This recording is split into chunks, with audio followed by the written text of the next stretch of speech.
I mean, that's what we've been talking about from the beginning. Is Gates has these incestuous relationships with Anthony Fauci that go back 20 years, where he's paying Fauci, and they have all kinds of really corrupt financial entanglements with each other. He brought Fauci to his house in 2000, and his $189 million house in Seattle, brought him into the den, sat him down, and said, "I want to have a partnership with you." Whoa.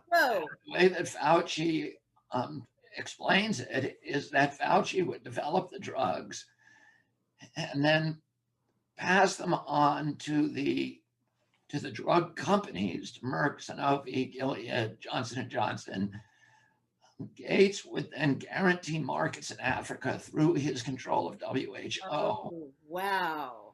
And those companies don't want to give vaccines to Africa because it's very uncertain. Botswana has a government this year that says, yeah, we want them, and not next year. And Gates, because he controls WHO, he controls those countries, because WHO pays for their health ministries and supplies all their HIV medications, and they have to do what WHO tells them to do. So he can require those countries to buy the vaccines from these companies, and he then is invested in the companies. In Merck, he owns, and by the way, Gates has no pretension that he gives a crap about public health. Right.